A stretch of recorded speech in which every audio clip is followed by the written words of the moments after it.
الحمد لله رب العالمين والصلاة والسلام على المبعوث رحمة للعالمين نبينا وحبيبنا محمد وعلى آله وصحبه ومن تبعهم بإحسان إلى يوم الجزاء بندرابي جلبي تدبي مجبي هرسبي يدبي المصطفى صلى الله عليه وسلم كالمدمون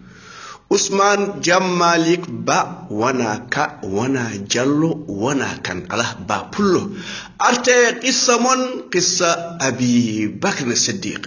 an jiddo al Mustafa o adidi Aba Bakr jule al Mustafa gotol Allah jule ma labi sappo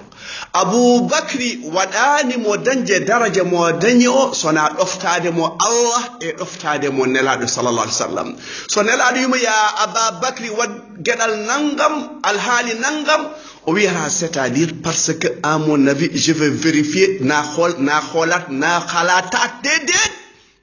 o wiara ko sami'na wa ata'na minnani min doftima bandirabe sehilab aha Umar al-Faruq radiyallahu anhu o wi hande ko mi baddo e Abu Bakri dandu hande ko min dada Abu Bakri Umar addi jawdi mum to walde wonno so wonano Tabuk wala gore e gol wala al Mustafa sallallahu alaihi wasallam Umar addi feccere jawdi mum nelaadi mo ko goppanda galle ma o wi feccere nde nelaado duwoni mo yo Allah wad barke e jawdi ma e ko keddanda hoore makko Abu Bakri ari o addi jawdi makko fo o wade lawol Allah subhanahu wa ta'ala nelaado yimo hol ko goppanda besmuma oyi jawdam fo nani nde sanmi oppani be Allah odo woni holon bandirabe julbe kanko woni Aba Bakri kanko woni Abu Bakr Siddiq hay jinneji jimi mbi Abu Bakri ene wonde al Mustafa sallallahu alaihi wasallam e darsu men bennudo o bandirabe julbe jamanabe duwanabe yibbe al Mustafa sallallahu alaihi wasallam en mbino ndeysan nde be naate hayre Abu Bakr wonde al Mustafa sallallahu alaihi wasallam makkanabe eden jidi warde be mbi mbarebe be mbi coppebe be mbi tongebe be mbi jaltinebe wuro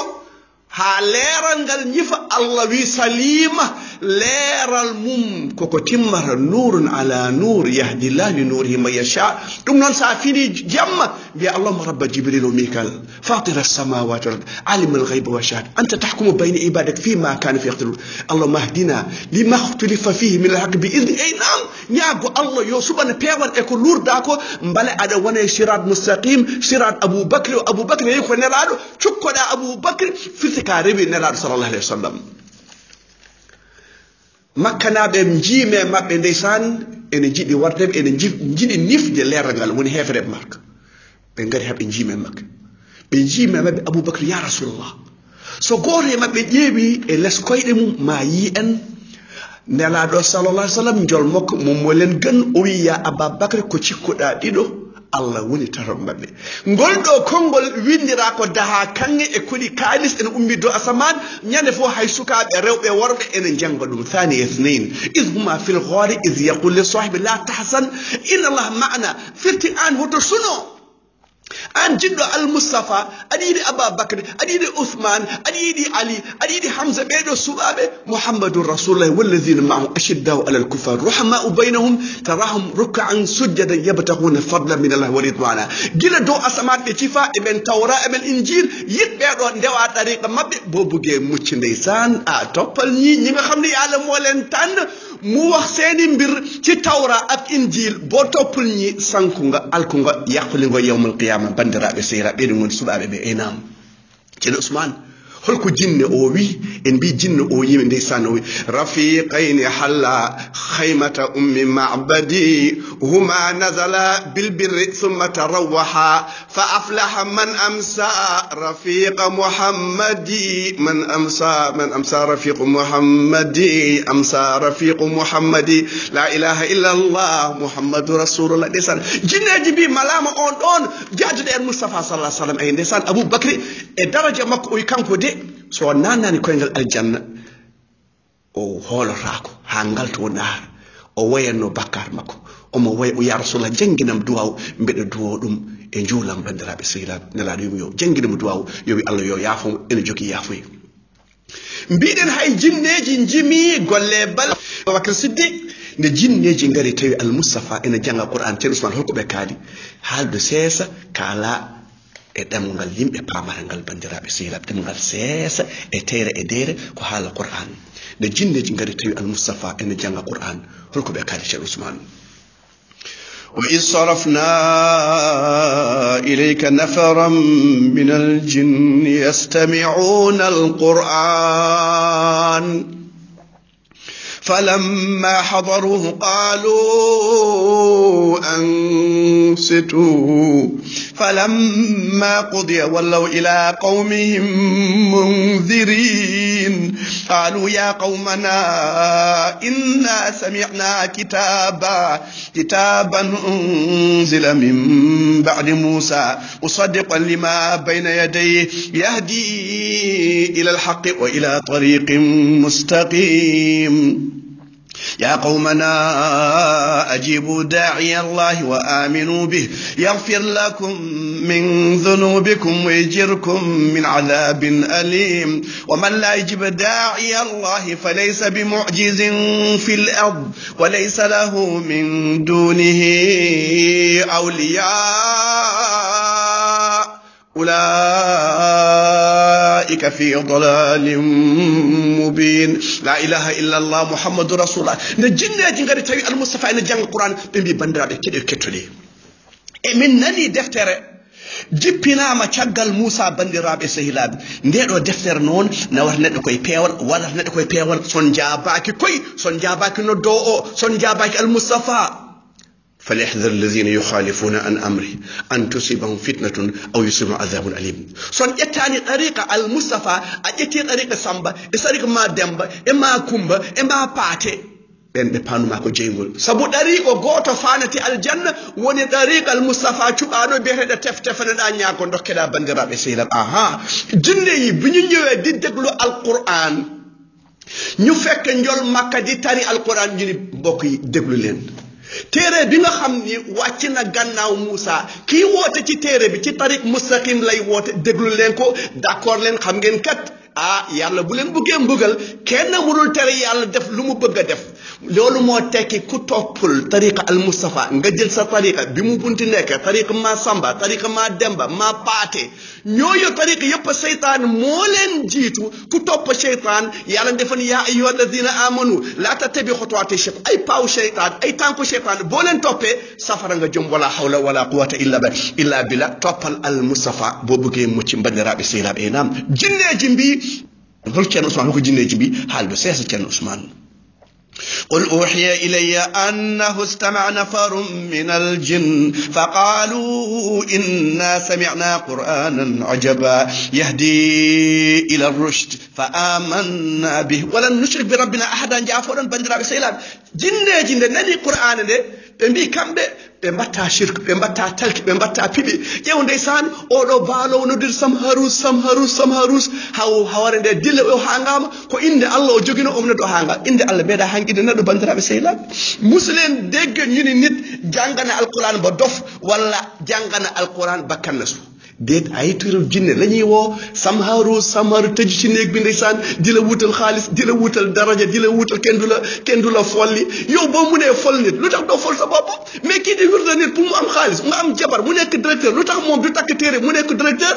wala mu am ñenti jabar ñenti kër ñenti auto ñenti soxna fekke mën na dara ndeysan ya kay may dépasse di yak sa xaliss te mëno nek lu la yalla def ko Allah wadani a wonta dum an odo birdo no ha daña huude yoro ko hoore makko min de so bedo wawno wadde huude mi wada hooram jaafaado bakkatu jam fu ndeysan mi wona nejjo mojjo mi wona ciakkorodo mi wona muddorodo mi wona kajjo mi wada bado umra mi wona topiti jinnaade mi wona jom jurum mi wona jontaado mi jogo mboko rambal mi jogo rewbe nayo e otoji nayi mi yaafe bakkaram sumo mu jogi non dum wadi Allah wi al Mustafa walaw kuntu a'lamu al ghaiba lastakthartu min al khair wa ma masalisu al Mustafa wi sen andino ko wirni o beyda hoore makko dañal al Mustafa dañal mo wona ngude bujjudi ala ko Qur'an makko beydo kon anni wa qur rabbi zidni ilman ceerno Ousmane hoore paaɗen to Aba Bakri Siddiq bandiraɓe sehilaɓe eynam Abou Bakri addi geloɗe ɗiɗi bandiraɓe sehilaɓe nelaɗo waɗima geloɓo Abou Bakri waɗi geloɓo o tonginoye gootay Amir ibn Fihir bandiraɓe sehilaɓe mbale ene sarwaɓe e oɗo voyage extraordinaire en mbino Abou Jahli o yeehi galle Abou Bakri ndeysaan o tawi ɗon Asma o yor bamma woni o bamma yetta o fiimo hello hakkille piyo debbo wona jontaɗo wona gentleman wona joom bakarombal wona joom kalis debbo fiyerete ko kalis e kanŋe e wutte Dubayi bandiraɓe sehilaɓe eynam ndeysaan caggal ɗum ɓe ƴetti lawol makkanaɓe ndeysaan mbi enen jiiloɓe mbi kala barɗo Al Mustafa walla barɗo Abou Bakri ma rokka geloɗe temedere ndeysaan bammum Abou Bakri umonnejo kos omo wumi ndeysaan o ari galle Abou Bakri en galle Abi Bakri ko mudafi ilayhim o yi Asma to bamma woni o yi babam kay yeehi mi anda to woni o yi mbar o prix on hunde de o yi o prix men kan kalisa heewani hay o yi bamma mi sikkani kañum kalisum fof koye diina waɗata ndeysaan koye ɗum o annira Abou Bakri koye qissa makko waɗɗen omon rimɗina jiyaɓe kanko rimɗina Seydina Bilal onon gandi Bilali yimɓe hewɓe naafigeɓe ene jiiɗi rimde ene jiiɗi yuwde diine ene mbaɗi critiqué diine men ɓe mbi Bilali kay ala hadisaji Bilali yoni ɗum ngabbi dow jama Makkatal Mukarram dow Kaaba noddini bandiraɓe sehilaɓe kanko jogino trésor coftirɗo magasin aji nela sallah sallam kanko jogino ɗum Bilali resi ko bani Zohra banum debbo Abdourahmane ibn Auf debbo Qurashi jontaɗo arabe bandiraɓe sehilaɓe mo jillani ɓe mbi Bilali jantaka Bilal yoni ko giɗo Al Mustafa Bilal nde mayata nde o wone woyde jaafoɗo joom suuma ko wone woyde o jowsuɗo ko wayata janngo mi tawoya Muhammadan wa sahba mi tawoya Al Mustafa Bilal wiyama ko neɗɗo aljanna nelaɗo mi nani koyɗe ma nder aljanna Bilal holko mbatta o kalli calliginima mbeɗe juula darɗe ɗiɗi walla ko ɓuri ɗum bandiraɓe Bilal nan aljanna so jantama holko bonnatam naafiga dañata gueɗal e diina islam bandiraɓe sehilaɓe bammo Abou Bakri wi holko goppanɗa holko kaali so woni Asma wi ƴettumi kaaƴe mbaɗmi fallantere kurmi ɗum pawmi hen junngo makko mbimon babam oppi kalisa heewi bandiraɓe sehilaɓe enam Suraka ibnu Malik bene Jahsham oɗo Iblis ƴettano ayaw mum o yi waaji goto ari wi makkanaɓe ene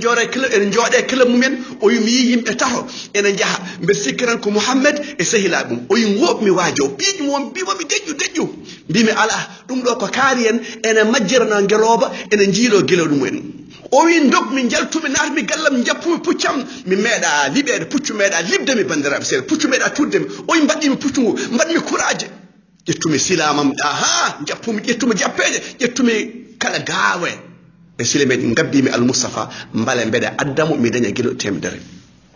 o yi mbaɗɗimi puccu liɓi me leydi mbimi ɗum ko jaam wona jaam mbiɗa kada ñifa diine sa wi aɗa ñifa diine Allah ñifma bandiraɓe sehilaɓe o yi mbaɗɗimi puccu jaami ha goɗɗomi puccu tuuɗimi janmi leydi kadi umi mbi ɗum ko jaam ala ɗum wona jaam min puccinteɓam o ƴettu mbaɗmi courage kadi courage ɗe moƴƴani ɗe yalti o waɗi tirage omo ƴeewa million o waɗi ndeysan o yi mbaɗmi noon ha on laabi tati o yi nde paandimi Al Mustafa sallah sallam wonde Abou Bakri o yi puccam koyɗe mum naate leydi koyɗe ɗe ñaate leydi mi jiti wiyete Pulaar koyɗe ɗe naate leydi puccu ɗon ki yaade o yi noddumi Al Mustafa mbimi goppe kam somi daɗiɗo henna mi hokka on aman walla mi yaha to makkanaɓe mi haala toon haala ganduɗa ene fuyna bandiraɓe sehilaɓe nelaɗo wi Abou Bakri haalde makko holko yiɗi o yi dokkakama amana keɗe bandiraɓe miracle uji bandiraɓe sehilaɓe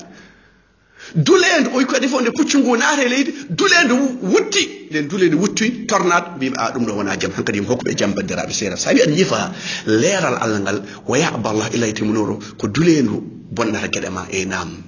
Abou Bakri windinimi amana